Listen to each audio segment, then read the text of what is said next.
আমরা জীবনে অনেক কিছু দেখেছি, অনেক আচার খেয়েছি। রাস্তাঘাটে আমরা যখন কোনো জায়গায় যাই, তখন আমরা দেখি কিভাবে ভ্যান গাড়ির মধ্যে অথবা কোনো টং দোকানে বা অনেকে মাথায় করে অনেক আচার বিক্রি করে। যেমন আমলকির আচার, হ্যাঁ, লেবুর আচার, তারপরে আমের আচার। আমার আচার না এক প্রকার, এগুলো হাত দিয়ে বানায়া দেয়, কাইটা কাঁচা কাঁচা। আহ, এরকম অনেক কিছু আমরা খেয়েছি। আমরা দেখেছি চালতা দিয়েও আচার বানানো হয় রাস্তার মধ্যে কাঁচা, হাত দিয়ে মাখায় দেয় যেটা, ওইটা আর কি। এরকমই একটা, এই যে ফুলকপির একটা ভিডিও দেখছেন, ফেসবুকে ইদানিং ভাইরাল হয়েছে। এই লোকটি দেখেন কিভাবে ফুলকপি দিয়ে একদম কুচি কুচি দিয়ে কেটে, তারপরে এটার মধ্যে আপনার যত ধরনের উপকরণ আছে, যেমন লবণ, মরিচ, বিট লবণ, সরষিন্দা, আরো ইত্যাদি, তার অনেকগুলা তার ম্যাজিক্যাল মশলা আছে, এগুলা সে মাখায়া রাস্তায় বিক্রি করে। মানুষ অনেক মজা করে এগুলো খায়। তো আসলে দিন দিন আমরা অনেক কিছু দেখতেছি, কোনো কিছু বাদ যাবে না। কিছুদিন পরে হয়তো বা বাঁধাকপিও কেটে হাত দিয়ে মাখিয়ে দিবে খাওয়ার জন্য। এরপরে হয়তো বা কাঁচা আলু আছে, আলু দিবে আমাদেরকে হাত দিয়ে মাখিয়ে খাওয়ার জন্য। তারপরে হয়তো বা টমেটো দিবে হাত দিয়ে মাখিয়ে দেয় খাওয়ার জন্য। টমেটো সালাদ আমরা অবশ্য অনেকে খেয়েছি। হয়তো বা এরপরে রাস্তার মধ্যে কেটে তা এই হাত দিয়ে মাখিয়ে আচার আকারে দিবে খাওয়ার জন্য।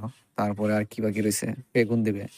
কিছুদিন পরে দেখবো লম্বা লম্বা বেগুন বা গোল বেগুন কেটে কেটে এগুলা দিয়ে মাখায় আমাদেরকে দিচ্ছে খাওয়ার জন্য, ইত্যাদি। আর অনেক কিছু বের হবে দেখবেন, এ চলার পথে আরো কত কিছু দেখবেন। যেহেতু ফুলকপিও চলে আসছে, এরকম আরেক সবজি আছে, যেমন লাউ কাঁচা খাওয়া যায়। লাউ কাঁচা খাওয়া যায়, লাউ দিয়ে হয়তো বা এরকম একটা হাত দিয়ে মাখিয়ে আচারের মতো কিছু একটা দিবে আমাদেরকে খাওয়ার জন্য। তারপরে আরো সবজি আছে, বটবটি আছে, ঢেঁড়স আছে, যাকে ভেন্ডি বলা হয়। তারপরে আছে মিষ্টি কুমড়া।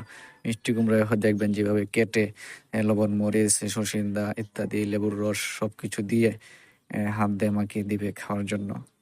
আসলে আমরা বাঙালি, যা দিবে তাই খাবো।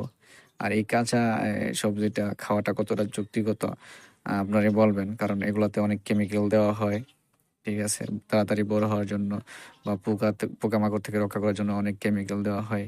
এই কেমিক্যাল গুলা কাঁচা অবস্থায় থাকে, সিদ্ধ করলে হয়তো বা কেমিক্যাল গুলো চলে যায়। আর যদি কাঁচা অবস্থায় খাই, এটা স্বাস্থ্যের জন্য কতটা উপকার, এটা আপনারাই বলবেন। হয়তো বা এগুলো দেখে লোভে পড়ে খেতে পারেন বা খাচ্ছেন আপনারা, কিন্তু এটা শরীরের জন্য কতটা উপকার, এটা তো আপনারা হয়তো ভালো জানেন। কারণ সবজি করলে সবজির মধ্যে অনেক কীটনাশক দেওয়া হয়, এটা যেটা শরীরের জন্য অনেক ক্ষতিকর। তাই খাওয়ার আগে এটা আসলে স্বাস্থ্য সচেতনতা আগে।